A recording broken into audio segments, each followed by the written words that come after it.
윤 전 대통령에 대한 특검의 첫 번째 소환 조사가 마무리됐습니다. 윤 전 대통령이 서울 고검청사에 머문 시간은 15시간가량인데요. 실제 조사 시간은 5시간에 불과했습니다. 특검팀은 내일 오전 2차 소환을 통보한 상태고요. 윤 전 대통령 측은 적법 소환에는 응한다는 입장입니다. 관련 내용 최창렬 용인대 특임교수 그리고 김철현 경일대 특임교수와 짚어보겠습니다. 두 분 다 어서 오십시오. 안녕하십니까. 어제 윤 전 대통령의 1차 소환 조사가 있지 않았습니까? 오늘 새벽에 윤 전 대통령이 귀가하면서 마무리가 됐는데요. 실제 조사 시간은 5시간가량밖에 되지 않았습니다. 기싸움이 상당했다 봐야 될까요? 김 교수님께서 먼저 좀 어떻게 보셨는지.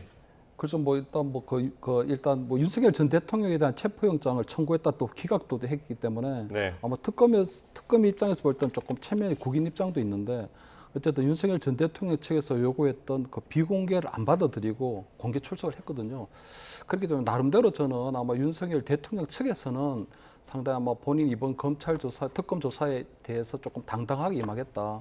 그리고 나름대로 가서 이제 뭐 할 말을 제대로 하겠다고 했지만 저는 윤석열 전 대통령이 나름대로 조금 여론전을 펼치고 있다고 보이거든요. 그러니까 나름대로 아마 이번 어떤 특검의 수사에 있어서 본인이 아마 나름대로 여론전을 펼치겠다는 걸 보이는데 저는 뭐 이 특검하고는 어차피 윤석열 전 대통령이 이길 수 없는 싸움이거든요. 이 기싸움은. 왜냐하면 어쨌든 특검 대 지금 윤석열 전 대통령의 싸움이 아니라 윤석열 피의자 대 특검이기 때문에 어차피 특검에서 칼자루를 쥐고 있는 그런 형국이거든요. 그리고 아마 특검에서는 아마 윤석열 전 대통령을 소환하는 과정에 있어서 이것을 그냥 단순하게 소환하는 게 아니라 다음 주 언제 정도에 구속영장을 청구할 것인지 그리고 그때 아마 이 영장을 청구할 때 영장을 심사할 판사가 누구인지까지는 다 어느 정도 타임 스케줄 정해놓고 아마 윤석열 전 대통령을 소환해서 가능성이 크기 때문에 아마 윤석열 전 대통령의 소환이 어떤 형식으로 임하든 또는 소환에 와서 어떤 형식의 답변을 늘어놓든 그 부분에서 아마 저는 뭐 특검에서 굳이 아마 윤석열 전 대통령의 여론전에 휘말리지 않겠다 하는 그런 것들은 분명히 보이기 때문에 아마 지금 당장 기싸움으로 비춰질지 모르지만 전체적으로 볼 때는 아마 특검의 어떤 의도대로 이게 굴러갈 가능성이 커 보인다 이렇게 전망합니다. 네. 최 교수님께서는 어제 수사가 잠시 중단되고 다시 재개되는 이런 일련의 기싸움 과정 어떻게 보셨습니까? 기싸움이라는 단어 자체가 좀 이게 맞지 않은 것 같아요. 지금 내란 우두머리 혐의의 피의자입니다. 재판 중인 피의자고 피고인이고 이런데 뭘 검찰과 기싸움한다는 건지 모르겠어요. 특검과. 언론의 그 표현도 난 좀 적절치 않은 것 같고 우리 어제 그 출석할 때 처음에 지하주차장으로 출석을 해달라. 네. 그 이제 말하자면 인권 차원에서 2019년도에 조국 전 장관 관련 사건 때 이제 이 얘기가 나왔었어요. 예. 그래서 공개 출석 이런 것도 좀 자제해야 된다. 인권에 관련된 이제 규칙도 만들어지고 비공개 원칙, 그리고 예외적으로 공개할 수 있다. 이제 이런 게 있는데 윤 전 대통령 측에서는 이걸 주장할 수 있습니다. 그럼에도 불구하고 이재명 대표, 당시 대표 2023년도 이재명 대통령도 그때 이제 검찰에 출석할 때 공개했어요. 네. 그리고 공인의 경우는 지금 공인이라고 봐야죠. 윤 전 대통령 피의자지만 공인이라고 봐야 되는데 공인의 경우에는 이런 뭐 인권도 중요하겠습니다만 국민들의 알 권리가 더 소중하다는 게 있기 때문에 특검으로서는 이제 지하주차장 출석을 용납할 수 없는 거였죠. 그래서 결국 공개 출석을 했는데 뭐 전직 대통령들은 다 이제 공개 출석했습니다만 그때 이제 그런 인권보호, 인권수사 이런 것들이 그때 제정이 되기 전이었어요. 그러니까 그때와 비교하지 않더라도 공인의 경우에 특히 이제 이번 사건 같은 경우에 뭐 그냥 그 정도 중요한 사건 정도가 아니잖아요.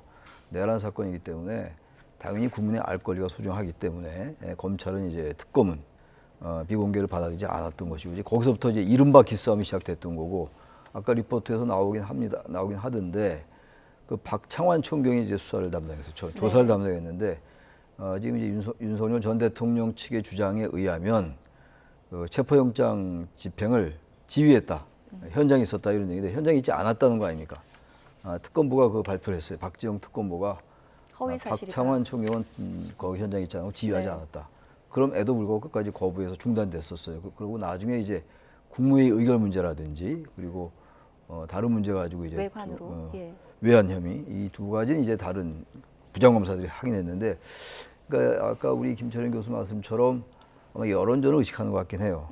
근데 우리나라 재판 나올 때마다 검찰 수사할 때마다 나온 얘기 여론전 얘기거든요. 박근혜 전 대통령 때부터 그래요.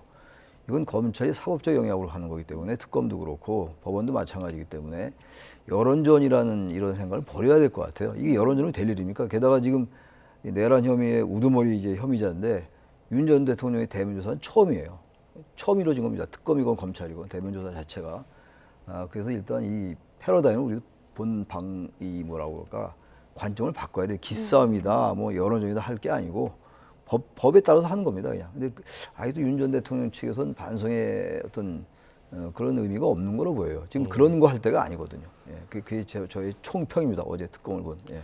알겠습니다.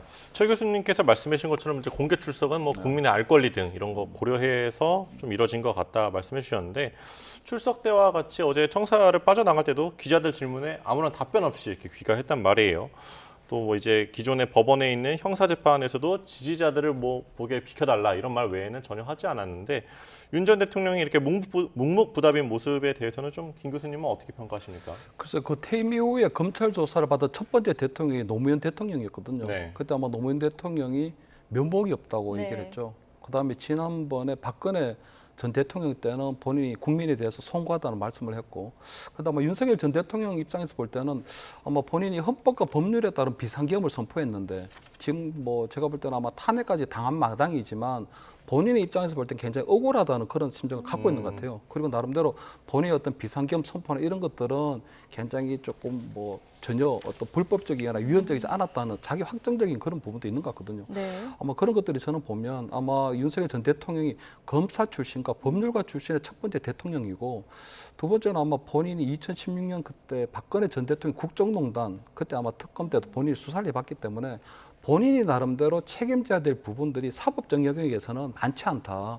그렇기 때문에 충분히 그 부분에 있어서는 정치적인 책임이야 헌법재판소에서의 탄핵 결과를 받아들일 수밖에 없지만 나름대로 아마 이런 사법적 부분에서의 책임은 내가 책임질 부분이 많지 않기 때문에 본인이 아마 그런 부분에 있어서는 계속적으로 어떤 유죄나 무죄 부분을 다투어 보려고 하는 게 아닌가. 그렇기 때문에 저는 아마 그 나름대로 어떤 윤석열 전 대통령이 대통령직에 있었을 때 보면 정치적인 책임이라는 부분이 있고 어떤 형사적 책임이라는 부분이 있는데 아직까지 아마 정치적 책임에 대한 부분은 충분히 인식하지 못하고 있는 것이 아닌가. 그래서 아마 본인이 가진 어떤 검사로서의 어떤 법률가 출신으로서의 어떤 그런 형사적 책임에 대해서만 본인이 책임질 일이 없기 때문에 아마 본인이 뭐 이런 뭐 당당하게 임하겠다는 이런 형태로 나오고 있는 게 아닐까 이렇게는 보입니다. 네. 안 그래도 특검에서도 이번 사건의 피해자는 국민이라고 이렇게 언급을 했거든요. 나중에 혹시 뭐 윤 전 대통령이 사과의 메시지를 좀 던질 거라 보십니까? 그래서 저는 지금 아직까지는 자기 확정적인 면이 굉장히 강한 상황이거든요. 그리고 아마 이게 대법원까지 본인이 끝까지 아마 재판 결과를 다투어 볼 여지가 있다고 생각하고 있기 때문에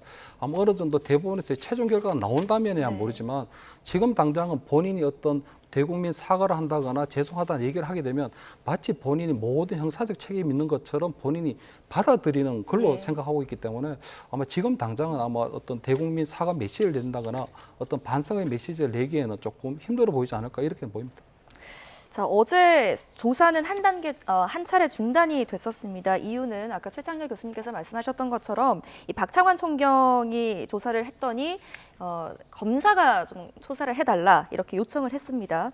근데 특검 측은 이에 대해서 윤 전 대통령 측의 변호인이 입장을 밝혔습니다. 수사 방해가 선을 넘었다라는 입장이고요. 특검 측은 이 관련 수사에 착수하겠다라는 입장인데 어느 정도 어떤 강도의 수사가 이루어질 거라고 보십니까? 윤 전 대통령 측에서 경찰을 여러 명 고발을 한 상태예요. 지금 네. 이제 말하자면 이제 피의자가 조사자를 고발하는 경우인데 이게 2022년도의 경우를 보면 말이죠. 통계에 의하면 그런 경우가 꽤 많답니다. 10,000건이 넘는다고 그래요. 1,600건 이상 된다고 그러던데 말하자면 이제 피의자가 조사받는 사람이 조사자를 이제 고소하는 경우예요. 판사 검사를 고소한다는 얘기예요. 쉽게 말해서. 네. 근데 그럴 때마다 그 판사 검사를 바꾼 예가 거의 없어요. 그러니까 지금 이제 박창환 총경에게 조사를 받을 수 없다라는 의미는 박창환 총경 등 그래서 박창환 총경이 고발 당했는지 모르겠습니다만 어떤 경찰을 여러 명 고발한 걸로 돼 있거든요. 지금 네. 윤 전 대통령 측에서. 그렇기 때문에 고발을 한 사람에게 고발당한 피고발인에게 그 경찰로 보는 거죠. 피고발인에게 조사받을 수 없다 이런 의미인데 제가 아까 말씀드린 바와 같이 과거 판사 검사가 고발당한 얘가 수도 없이 많은데 그때마다 바꾸면 이 정상적인 형사 사건이 처리가 될 수가 없어요. 네. 근데 이런 부분을 모를 리가 없을 겁니다. 아마 다 변호사들 다 있고 윤 전 대통령 본인 스스로가 법률가이기도 하고 말이죠. 근데 아무튼 이게 조사 수사를 지연시킨다는 게 무슨 의미가 있는지 모르겠는데 지연시키겠다는 의도도 있는 것 같고 아까 이제 말씀 나왔던 기싸움의 측면도 뭐 부정할 수 없겠죠. 네. 일단 어쨌든 경찰로부터 받지 않겠다. 그리고 나서 어제 이제 그 부장검사들한테 받은 거 아니에요. 그래서 물론 혐의는 다른 거였어요. 맨 처음에 그 박창환 총경이 조사했던 거는 이제 특수 공무집행 방해, 네. 예, 그리고 이제 직권남용, 형법상의 직권남용이었는데 그 다음에 나온 건 아까 말씀하신 국무의 의결하고 외환 혐의였는데 네. 앞으로도 이 경찰의 조사는 받을 수 없다 이런 얘기인데 그게 한계가 있을 거예요. 특검이 총경도 이제 특검에 소속돼 있는 사람이거든요. 박창환 총경이 그 사람은 사시 출신이에요. 경찰이긴 합니다만. 네. 근데 그 무슨 명분으로 그 명분이 그거거든요. 피고발당한 경찰로부터 이제 받을 수 없다는 얘기인데 네.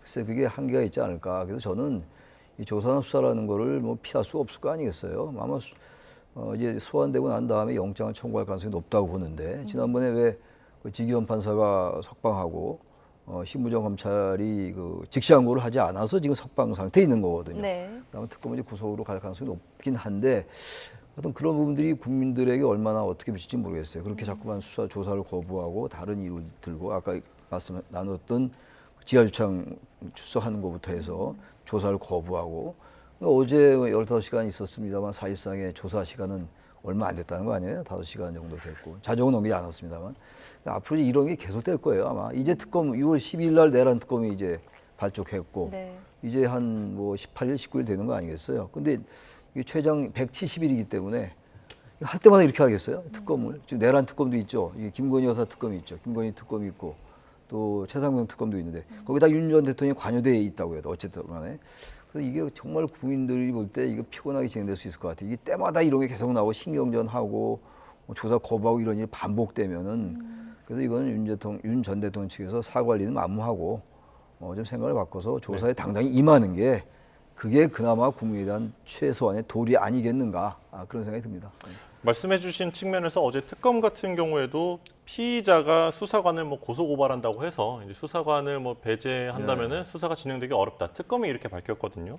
또 그러면서 이제 윤 전 대통령이 퇴청할 때도 취재진 질문 중에는 이제 윤 전 대통령에게 본인이 검찰일 때는 그러면 피의자가 조사자 바꿔달라는 거 뭐 들어준 적 있냐 이렇게 얘기했는데 앞으로도 이런 충돌 계속 있겠습니까? 어떻게 보세요? 일어날 가능성이 좀 커 보이는 게요. 저는 윤석열 전 대통령을 무조건 비판할 수는 없다고 보이거든요. 네. 왜냐하면 민주당의 이성윤 의원이 그때 검사 기피 법안이라는 걸 만들었었습니다. 네. 그러니까 다시 말해서 어떤 피의자나 피해자가 어떤 불공정한 수사를 받을 가능성이 있을 경우에는 그 검사를 바꿔달라고 하는 부분들을 얘기했었거든요. 네. 그게 뭐냐면 그때 아마 이재명 대통령과 같은 연루된 그 대북 송금 사건과 관련해서 이화영 전 부지사에 대한 어떤 수사를 하는 과정에 아마 이화영 전 부지사가 그때 검사로부터 해유를 당했다, 뭐 술, 뭐 음주 접대를 받았다, 뭐 이런 식으로 얘기를 하면서 네네. 그렇게 되면 아마 불공정한 수사를 할 경우가 있을 경우에는 검사를 바꿔달라고 요구할 수 있다고 해서 그게 민주당에서도 상당한 공감을 받았던 부분이 있었거든요. 그렇기 때문에 저는 지금 당장 윤석열 전 대통령이 불공정한 수사를 할 가능성이 높은 사람에게 나는 수사를 못 받겠다 하는 것을 무조건 뭐 수사에 비협조하겠다 하는 걸로 볼 건 아니라고 보고요. 두 번째, 저는 어제 그 질문에 참여한 박창환 총경 같은 경우는 단순한 질문자거든요. 그분이 어떤 질문지를 그 자리에서 생산해내는 게 아니라 적어도 특검과 모든 수사관들이 함께 앉아서 오늘 만약 윤석열 전 대통령이 참여하면 어떤 질문을 하고 어떤 답변하면 어떤 식으로 그 다음을 묻고 하는 것들이 다 일목요연하게 정리된 상태에서 들어갔기 때문에 저는 그 박총경이라는 분이 그냥 단순한 질문자에 불과하다고 보이거든요. 그렇다면 그 단순한 질문자를 윤석열 전 대통령이 바꿔달라고 했을 경우에 예를 들어 지금 내란 특검이면 특검보가 6명이고 그다음 특별 우리 검사가 60명이나 있거든요. 네. 검사들이 들어와서 질문하게 되면 더 되는데 저는 그 지금 왜 박창환 총경을 왜 질문자로 일바따로 했는지를 잘 이해가 잘 안 되지만 아마 그런 부분들은 아마 내란 특검에서 윤석열 전 대통령이 워낙 당당하게 나오니까 그냥 경찰 출신을 질문자로 시켜서 길을 좀 꺾어놔야 되겠다 하는 이런 것도 좀 있는 것 같거든요. 그러면 아무래도 윤 전 대통령 입장에서 볼 때는 굉장히 좀 자존심이 상하는 검사도 아닌 경찰로부터 수사를 받는다는 게 굉장히 좀 자존심이 상하기 때문에 아마 그런 부분들을 무릎 꿇으려고 하는 부분이 있지 않나 싶은데 결국은 가장 중요한 게 내란 특검에서 해야 될 부분은 윤석열 전 대통령 입을 통해서 실체를 하는 거거든요. 실체. 그러니까 네. 윤석열 전 대통령 입을 열게 하는 게 중요한데 저런 식으로 만약에 총경의 질문에 대해서 난 답변을 못 하겠다. 계속 묵비권 행사하겠다, 조사 거부하겠다 해버리면 아마 특검에서 나름대로 그럴 경우에 뭐 다음번에는 긴급 체포를 한다거나 구속영장을 청구할 수 있는 여러 가지 그다음 수순이 있긴 하겠지만 결국 윤석열 전 대통령 입을 열지는 못하게 되는 거거든요. 그렇다면 지금 내란 특검의 출범은 윤석열 전 대통령에 대한 사법적 책임을 물려고 하는 것도 있지만 국민들이 너무 궁금해하는 비상계엄의 실체를 좀 알아야 되는데 그런 부분에 있어서는 진실 규명에는 맞지가 않다. 그렇기 때문에 아마 내일 재소환했을 경우에 다시 아마 박창환 총경을 아마 질문자로 들어가는 부분에 있어서는 워낙 윤석열 전 대통령 측에서 너무 강경하게 나온다면 네. 저는 다른 검사 또는 특검보 정도가 들어가서 하는 방법도 나름대로 나쁘지 않지 않을까. 지금 내일 질문한 건 그냥 단순한 질문자일 뿐이거든요. 그렇기 때문에 그런 부분들도 좀 충돌 없이 하는 것들이 실제적 규명 진실에는 더 낫지 않을까 하는 이런 생각입니다. 조사자를 그때 거부하는 걸 넘어서 오전 진술 조사에는 날인도 하지 않았다고 하거든요. 이거는 좀 어떤 의미로 해석하십니까? 수사 조사에 협조하지 않는 거예요. 이건 협조를 안 한다. 예. 그리고 도대체 피의자가 무슨 권리로 조사자를 바꿔달라고 그럽니까? 아까 무슨 법안 얘기 나왔습니다만 그때 그 법안을 그 발의하고 그 법안이 그때 통과됐는지 정확히 잘 모르겠는데 그것도 온당한 태도 아닌 거죠. 그때는 그때대로 비판받아야 되는 거였어요. 저는 제 기억으로는 그거는 쏙 좋지 않은 것 같아요. 검사를 회피하자 이런 것들. 네. 그때 지금의 국민의힘이 그때도 비판했잖아요. 네. 그렇게 따지면 마찬가지예요. 우리나라 정당들은 뭐 모든 사안에서 다 그러니까. 국민의힘도 적어도 국민의힘 지금 사건에 대해서 어떤 언급은 없습니다만, 그러니까 지금 그런 것보다 그건 본질은 아닌 것 같고, 그때 이재명 당시 이제 대표 시절에 이재명 대통령이 대표 시절에 이제 아마 이화영 이제 전 부지사가 관련돼 있다고 보니까 검사 자꾸 회피하고 이랬던 거 그것도 저는 온당한 태도는 아니라고 봐요. 그리고 어쨌든 간에 내란 지금 우두머리 혐의자가 무슨 조사자를 바꿔달라고 얘기할 권리가 있어요? 말이 안 되는 얘기예요. 도대체 그리고 만약에 검사가 조사를 하면 받고 경찰이 안 받는다? 그럼 무슨 근거입니까? 이 사람은 총경이에요. 그 특검의 일원이에요. 특검의 일원. 경찰은 조사 수사할 권리가 없나요? 특검에 포함된 사람이에요, 지금. 특검은 지금 조은석 특별검사지만 특검이라는 그 기구 내에 포함되어 있는 사람이라고요. 무슨 권리로 도대체 박 총경의 조사는 안 받겠다? 이 특검이 이걸 바꿀 이유가 없는 거죠. 그럼 모든 걸 아예 그냥 그 조사자가 피의자가 다 그냥 바꾸고 다 하죠. 뭐 검사, 판사 다 바꾸고. 일단 이런 식으로 하는 건 한계가 있다고 또 말씀드리는 것이고, 내일 만약 소환에 응할 텐데 그때 그렇다고 박 총경을 다른 사람 바꾼다? 그럼 그야말로 아까 뭐 제가 볼 때 별로 썩 좋은 단어 아닌 것 같다고 말씀드렸지만 기싸움이 지는 거죠. 그렇게 되면 특검이 질 이유가 뭐가 있습니까? 내란 우두머리 혐의자라고요. 지금 이 윤석열 전 대통령. 네. 대통령이 아니에요. 지금 현 전 대통령을 우리 많은 호칭에 붙이는데 피의자라고요. 피의자. 내란 피의자입니다. 우리 그걸 항상 머리에 두고서 이 말씀 나눠야 될 거다 이런 생각이 들어요. 네, 알겠습니다. 자, 어제 오후 4시 45분경에 수사는 재개됐습니다. 비상계엄 전에 있었던 국무회의 의결과 또 외환 혐의 관련으로는 검찰이 수사를 했습니다. 신분 담당을 했는데 이 조사에서는 또 비교적 원활하게 답변이 이루어졌던 것 같아요. 그리고 심야 조사에도 응했습니다. 이게 윤석열 전 대통령이 또 오전과는 좀 다른 모습을 보였는데 협조하는 모습을 보이는 것도 뭐 피해자로서 어떤 뭐 전략이랄까요? 이런 태도는 어떻게 보셨습니까? 그래서 본인이 어쨌든 피해자로서 조사를 받고 있는 부분이기 때문에 아마 지금 보면 자꾸 이제 교수님께서 내란 이제 우리 우두머리 혐의라고 얘기를 하는데 어제 갔을 경우에 내란 우두머리 혐의는 지금 재판을 받고 있는 상황이고요. 아마 지난번에 우리 공수처에서 체포로 들어왔을 때 체포 저지를 지시한 부분, 두 번째 그 군사령관에게 나누어졌던 비약폰을 삭제하라고 했다는 그래서 교사했다, 증거 인멸을 교사했다고 하는 부분인데 그 부분에 있어서 일단 체포와 관련해서는 어제 질문자인 박창환 총경이라는 분이 관여가 있으니 이렇다면 이거는 불공정한 거 아니냐 하는 시비를 걸게 된 거고요. 나머지 아마 국무회의에서 어떤 비상계엄을 의결하고 한 부분들 또는 어떤 뭐 외환자 관련된 부분에 있어서는 본인이 지금 얘기할 부분이 충분히 많다고 생각하기 때문에 그런 것 같거든요. 다만 그 외환제 부분 같은 경우는 아마 이번 내란 특검에서 처음 다루어지는 것 같은데 아무래도 그 노상원 전 정부 사령관의 어떤 수첩에 보면 어떤 서해에서 어떤 무력 도발을 동원한다는 부분 또는 뭐 이 휴전선 인근에서 오물풍선이 넘어오면 원점 타격한다는 부분 이런 것들이 결국은 나름대로 북한을 자극해서 무력 충돌이 일어나도록 그러니까 비상계엄을 일어나도록 하는 여러 가지 어떤 원인을 만들려고 했던 게 아니냐 하는 이런 부분인데요. 다만 그 외환제 같은 경우에는 북한 당국과 법무부가 사전에 공모를 하고 모의를 해야 되는 그런 또 전제 조건이 있는 부분이거든요. 공모가 있어야 되는군요. 그렇기 때문에 아마 그런 부분들이 실제적으로 대통령에게 적용이 될 수 있을지. 그리고 두 번째는 노상원 전 정보사령관 수첩에 나온 부분이기 때문에 그 노 전 사령관이 그냥 개인적으로 여러 가지 아이디어를 끌적거린 것이지 아니면 김영은 전 국방장관과 실질적으로 여러 가지 논의가 있었는지 그리고 그 부분에서 대통령에게 보고되고 대통령이 거기에 대해 지시했는지 이런 여러 가지 과정들이 있는 부분이거든요. 아마 그렇기 때문에 아마 본인이 그 외환제 관련해서는 김영현 전 국방 장관 선에서 이루어진 부분이고 본인이 거기에 대해서 전혀 아는 바가 없다. 아마 그런 식으로 아마 진술했을 가능성이 크기 때문에 아마 어제 그 부분에서는 본인이 어떤 혐의 없음을 더 강하게 생각하기 때문에 아마 그 부분에 적극적으로 아마 수사에 임한 게 아닌가 이렇게는 보입니다. 네, 어쨌든 앞으로 특검에서 말씀해 주신 대로 김용현 전 국방부 장관이랑 노상원 전 정보사령관에 대해서도 좀 조사가 필요할 것 같은데요. 이렇게 북한의 공격을 유도해서 계엄 선포 전에 무력 충돌을 일으키려 했다는 의혹, 특검팀이 거의 다시 수사하고 있는 걸로 봐야 되는데 최 교수님께서는 이 부분이 좀 수사가 원활히 이루어질 거로 보십니까? 이게 내란 혐의와 이제 외환 유치인데 외환이라는 게 그야말로 이제 그 적과 공모하는 거란 말이에요.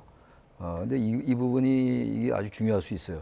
이 부분이 사실 그동안 부각이 별로 안 됐던 건데 네. 언론에도 지금 잘 별로 안 공개된 나와 내용이 있고 없습니다. 그래요. 근데 네. 이 부분은 그 노상원 전 사령관의 뭐 수첩 이런 데 여러 가지 이제 의혹들이 나와 있다는 거 아니에요. 네. 정황이 나와 있다는 정도인데 아무튼 이러한 부분을 어떻게 입증해 내야 될 겁니다. 아마 입증해 내야 되고 윤석열 전 대통령이 얼마나 관여했는지 네. 정말로 부품 공작이 있었는지. 네. 근데 뭐 드론도 이제 평양 상공에 간 게 이제 그때 국회에서 얘기 나올 때 부인하거나 이제 시인하지 않았단 말이에요. 확답을 안 했다고요. 국방부에서. 그런 걸로 볼 때는 뭐 하나의 의혹입니다만 북한을 자극시킬 의도가 있었지 않을까. 이런 건 다 우리가 예측하고 이제 의혹을 갖고 있는 거란 네. 말이에요. 이제 그게 이제 외환 혐의인 건데 그래서 뭐 노상원 전 사령관이라든지 뭐 김용현 전 장관 이런 사람들이 이제 수사하는 과정에서 그게 얼마나 나올지 모르겠어요. 제가 네. 법률가도 아니고 이 자리에서 단호하기는 어려운 거고 단호해서도 안 되는 것이고 예. 아무튼 그런 의혹이 있어 보이긴 해요. 과도하게 북한에 대해서 자극적인 발언 같은 거. 정권이 바뀌고 난 다음에 이재명 정부로 정권 바뀌고 난 다음에 일단 대북 방송 중단됐잖아요. 저는 당연히 그건 있었어야 되는 건데 그게 과도할 정도로 물론 9.19 군사 합의를 북한이 먼저 이제 파기선을 하고 이제 우리도 따라서 했던 거긴 합니다만 과도할 정도로 북한을 자극하려 했던 그런 정황은 좀 보인다고 저는 생각해요. 개인적으로. 뭐 관점에 따라 다를 수 있겠죠. 북한에서 오물 또 이쪽에 살포하고 그랬으니까 아무튼 간에 북한을 과도하게 자극해서 계엄을 정당화시키려 계엄 선포의 원인이 될 수가 있죠. 만약에 예. 이 남북 간에 어떤 군사적 충돌 같은 게 생기면. 근데 그러한 것들을 유도하기 위해서 정권을 전국을 완전히 국면을 반전시키고 전환시키기 위해서는 계엄이 필요했을 것이고 계엄을 위해서 가장 이제 명분이 확실한 거는 북과의 어떤 여러 가지 교전 같은 거거든요. 그럴 수 있다라고 보고 있는 거예요 지금. 네. 그게 그럴지 안 그럴지 전혀 알 수가 없는 것이고 그 수사를 하겠다는 거기 때문에 저 수사에 한 중요한 부분을 형성하고 있다고 생각합니다. 네. 외환 혐의 관련해서는 명확한 뭐 증거 수집이라든지 또 관련자들의 조사 협조가 원활하게 이루어지는지가 또 관건이 될 것 같습니다. 자, 내일 소환 2차 소환 이야기 다시 한번 해보겠습니다. 윤 전 대통령 측은 적법 소환에는 응할 것이다라는 입장인데 윤 전 대통령이 말하는 이 적법 소환, 정당한 어떤 절차가 무엇인가요? 글쎄 모르겠습니다. 그런데 저는 뭐 특검에서 지금 윤석열 전 대통령은 피의자로 되기 때문에 아마 적법하거나 다 정당한 소환이거든요. 네. 그렇게 되면 저는 지금 뭐 공개 출석을 할지 또는 비공개 출석을 할지 저 부분도 상당히 저 조금 무의미한 어떤 논쟁 같은 게 지금 내란 혐의 때문에 지금 재판에 공개 출석해서 재판을 받고 있는 상황이기 때문에 저는 특검에 가서 공개로 가든 비공개로 가든 큰 의미는 없다고 보이는 거거든요. 다만 저는 아마 그 지금 뭐 윤석열 전 대통령 입장에서 볼 때는 여러 가지 뭐 지금 뭐 이 소환에 대한 뭐 저울질을 하고 있는 것처럼 보이지만 저는 일단 아까 말씀드린 것처럼 특검에서는 나름대로 윤석열 전 대통령에 대한 구속영장을 언제쯤 청구할지를 저는 타임라인에 정해 있다고 보이거든요. 네. 예를 들어 아마 내일 한 번 더 소환하면 두 번째 소환인데 한 번 정도 더 소환, 그러니까 한 세 번째 정도 소환하고 난 다음에는 바로 아마 긴급 체포를 한다거나 또는 구속영장을 청구할 가능성이 커 보이고요. 아마 그때는 아마 그 이 영장에 대한 누가 영장 전담 판사를 할 건지까지도 나름대로 고려해서 아마 역순으로 지금 나름대로 소환 일자를 하고 있다고 보이거든요. 만약에 아마 윤석열 전 대통령이 내일 소환에도 응하지 않게 되면 바로 아마 체포영장을 또 처리할 가능성이 높기 때문에 아마 지금 당장 아마 윤 전 대통령이 정당한 뭐 소환이 아니면 또는 적법한 소환이 아니면 이런 여러 가지 어떤 뭐 여론전을 하고 있지만 실질적으로는 뭐 도저히 뭐 윤 전 대통령이 피해자의 신분으로 특검을 이길 수 없는 싸움이다 이렇게는 보이고 아마 내일 소환도 아마 특검이 원하는 대로 특검이 칼자를 쥐고 있기 때문에 특검이 원하는 대로 되지 않을까 이렇게 보입니다. 아마 내일도 아마 10시 출석을 얘기하고 있는 것 같은데 저는 9시 아마 공개 출석을 하게 되지 않을까 네. 이렇게는 보입니다. 어느 정도 혐의가 입증된 다음에 뭐 사안의 중대성 고려해서 이렇게 구속영장 청구할 거라 보시는 거잖아요. 그렇죠. 그렇습니다. 지금 보면은 구속 취소되고 난 다음에 지금 윤 전 대통령이 지난 대선 기간에도 보면 부정선거 영화 관람 다니고 또 그때 대선 그때 사전 투표하고는 여러 가지 모습들이 탄핵을 찬성했던 분들이든 아니면 탄핵을 반대했던 분들이든 굉장히 지금 공개적인 행보에 대해서 불편해하시는 국민들이 많아졌거든요. 그렇기 때문에 아마 내란 특검에서의 첫 번째 과제는 언제인지 최대한 신속하게 윤 전 대통령에 대한 구속에 아마 초점이 맞춰져 있다고 보기 때문에 아마 윤 전 대통령이 소환영에서 어떤 얘기를 하든 오든 안 오든 상관없이 아마 저는 아마 특검에서 정해놓은 구속영장 그 타임라인에 따라 아마 모든 것이 진행되지 않을까 저는 이렇게 예상을 합니다. 네, 뭐 내란 특검은 윤 전 대통령 소환에 있어서 앞으로 횟수의 제한이 없을 것 같다 이렇게 말하기도 했는데 뭐 추가 체포영장 청구나 방금 김 교수님께서 말씀하신 뭐 구속영장 청구 관련해서 앞으로 조사 또 뭐 영장 청구에 대해서는 어떻게 보세요, 최 교수님은? 우선 영장 청구를 전제로 소환하는 거죠. 검찰은 특검은 특검도 특별검사 검찰이니까 근데 검찰과 특검은 다르긴 합니다만 이 상황에서는 어쨌든 소환을 계속 한다는 얘기는요. 영장 청구에 그 어떤 여러 가지 증거를 쌓는 과정이에요. 그렇죠. 소환할 이유가 없죠. 영장 청구하기 위한 이제 그 소환들이고 뭐 체포영장 집행보다는 일단 지금 뭐 계속 불응하지 않으니까 예. 체포영장 청구할 뭐 명분은 별로 없는 그렇죠. 거죠. 한번 기각되기도 했고요.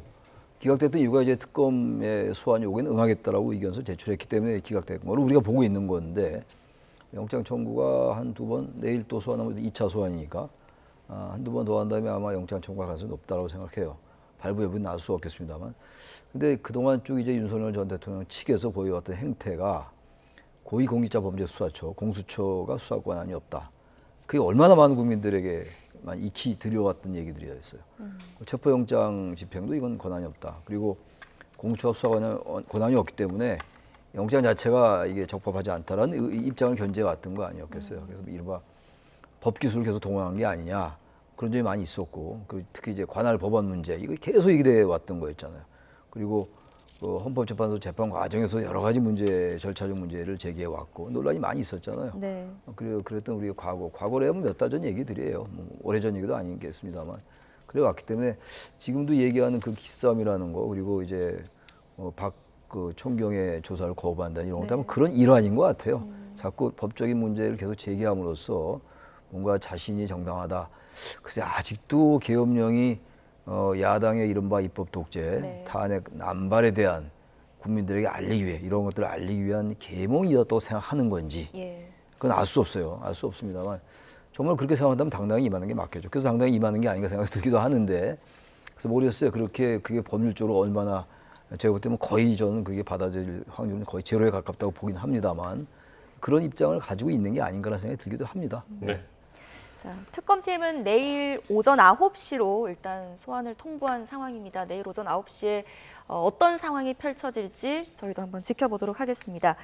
자, 정치권에서는 어떤 반응이었는지 한번 살펴볼게요. 민주당에서는 어제 특검 소환 관련해서 법꾸라지라는 표현을 썼고요.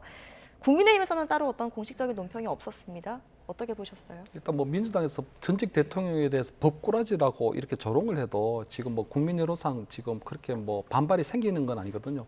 아마 윤 전 대통령이 보면 헌법과 법률에 보장된 어떤 방어권의 행사에도 지금 워낙 국민 밉상으로 비춰지고 있는 모습 때문에 아마 민주당에서는 아마 전직 대통령에 대한 최대한의 어떤 조롱을 통해서 아마 지금 나름대로 아마 그 압박하는 그런 게 있는 것 같고요. 아마 국민의 입장에서 볼 때는 지금 윤 전 대통령과 지난 대선 때부터 완전한 어떤 결별이 이루어지지 않고 있거든요. 계속적으로 아마 탄핵의 강을 넘어가지 못하고 있는 상황인데 아마 국민의힘에서는 나름대로 아마 이번 대선에서 패배하고 난 이후로 윤 전 대통령과의 관계를 나름대로 조금 정리를 하려고 하는 것 같거든요. 네. 정치적인 결별을 이제 준비하고 있다고 봐야 되는데 특히 아마 이번 내란 특검이 보면 계엄 해제 당일날 아마 그 본회의에 참석하지 않은 의원들에 대한 수사도 이루어질 수도 있다고 되어 있기 때문에 아마 그 부분, 특히 그 이 까딱 잘못하면 국민의힘 의원들이 왜 본회의에 참석하지 않았나, 그 과정에서 윤 전 대통령과 또는 그때 당시에 추경호 전 원내대표나 여러 가지 부분에 있어서 어떤 얘기가 있었던 것이 아닌가 하는 그런 부분들이 있어서 아마 국민의힘으로 볼 때는 최대한 이번 내란 특검 수사에 응하지 않기 위해서라도, 수사선상에 오르지 않기 위해서라도 윤 전 대통령을 조금 비호하는 듯한, 두둔하는 듯한 그런 것과는 서서히 조금 거리를 두게 하고 있는 것이 아닌가. 나름대로 아마 윤 전 대통령 아마 이번 수사를 계기로 아마 국민의힘에서도 상당히 이제 이 그 윤 전 대통령과의 어떤 정치적 결별이 조금 더 빨라질 것이다, 이렇게는 보입니다. 네. 국민의힘에서 어제 공식 논평 없었던 것에 대해서는 어떻게 생각하십니까? 논평할 명분이 뭐가 있겠어요. 그동안 윤 전 대통령을 많이 비호해 왔죠. 그리고 김용태 비대위원장이, 아직은 비대위원장 임기가 30일까지니까 김용태 위원장이 얘기했던 그 이른바 5대 개혁, 5대 혁신 조건 중에서 가장 중요했던 게 탄핵을 반대한 당론을 좀 없애자, 없던 걸로 하자, 무효하자, 이런 거 아니었겠어요. 네. 근데 그것도 역시 뭐 거부됐잖아요. 그리고 5월 20일 날 그때 이제 김문수 후보로 해서 이제 한덕수 후보를 교체하려 했더니 네. 새벽에 그 진상도 규명하자. 근데 이것도 뭐 이제 안 됐고, 뭐 새롭게 비대위 출범해서 또 혁신위를 뽑는다는 건데, 구성한다는 건데, 그런 상황 속에서 무슨 얘기를 하겠냐고요. 지금 그렇다고 그 지난번 때처럼 윤석열 전 대통령 비호할 수 입장도 아니고, 대선 전에 얼마나 비호를 많이 했습니까? 대선이 이제 끝났고.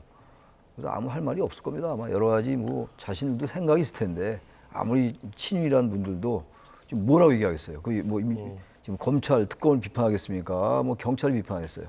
그래서 할 말이 없다. 할 명분도 말이 없고. 없다. 네. 그래서 말 안 하는 거라고 생각합니다. 뭐 복잡한 속내뭐 있겠어요? 할 말 없죠. 뭐. 네. 알겠습니다. 김건희 여사 특검도 잠깐 얘기를 나눠보도록 하겠습니다. 김건희 여사 이제 민중기 특별검사가 이끌고 있죠. 특검팀 같은 경우에는 11일 만에 퇴원을 이번에 했고요. 윤 전 대통령이 직접 휠체어를 밀어주는 모습이 공개되기도 했습니다. 화제가 되기도 했는데 이 장면 좀 어떻게 보셨어요? 일단 뭐 두 분의 부부애가 남다른 것 같아요, 보니까. 어쨌든 뭐 김건희 여사 같은 경우는 10여일을 지금 뭐 여러 가지 우울증이라든가 건강상 이슈가 있었기 때문에 아마 장기 입원한 부분이고, 아마 퇴원을 하면서 나름대로 윤 전 대통령이 독특한 하여튼 뭐 부부애를 좀 과시한 것 같습니다. 다만 저는 윤 전 대통령이 아마 지금 그 김건희 여사의 어떤 관계를 보면 아마 김건희 여사가 곧 아마 우리 그 김건희 여사 특검 관련해서 소환 조사를 받게 될 텐데 아마 그 일정을 뭐 조율을 하겠지만 아마 저는 윤석열 전 대통령이 변호사로서 또 참여할 가능성도 배제할 수는 없다고 보이거든요. 왜냐하면 김건희 여사가 받고 있는 여러 가지 혐의들 중에 대부분이 윤석열 전 대통령이 가장 내용을 잘 알고 네. 또 본인이 그 부분에 있어서 가장 잘 알기 때문에 또 변호할 수 있는 부분도 있는 거거든요. 그렇기 때문에 저는 아마 윤석열 전 대통령은 본인은 본인대로 특검에 아마 여러 가지 혐의로 아마 수사를 받으러 가야 되고, 또 아마 김건희 여사의 또 재판에는 또 특검 수사에는 본인이 또 변호사로 가는 부분들이 뭐 헌법상으로 잘못된 건 아니기 때문에 본인이 변호사로 가서 본인의 아내를 또 변호하려고 하는 그런 것들도 보이지 않을까. 그래서 아마 국민들 입장에서 볼 때는 전혀 좀 기상천외한 처음 보는 일들이 계속적으로 발생하지 않을까. 저는 이렇게는 보입니다. 민주당에서는 뭐 저런 모습을 보고 재벌 회장 모습을 보는 듯했다라는 비판을 하기도 했는데 어떻게 보십니까? 뭐 재벌 회장만 꼭 뭐 휠체어 타는 건 아니니까 저는 뭐 그건 큰 의미가 없는 얘기예요. 뭐 몸이 아직도 안 좋은가 보죠. 퇴원했습니다만 네. 그래도 믿을 수 있는 거예요. 저는 그 부분 가지고 뭐 왈가왈부할 필요는 없는 거고. 문제는 앞으로 이제 김건희 여사 특검이 본격화되면 워낙 지금 혐의가 많아요. 김건희 여사 특검은. 16개죠. 네, 16개인가 15개. 그런데 공천개 의혹도 있고 국정개 의혹도 있고 뭐 안 걸린 게 거의 없다고 할 정도로 정말 다방면에 정말 다양하게 이렇게 많이 개입돼 있어요. 네. 대통령 취임 전부터, 전 대통령 취임 전부터 말이죠.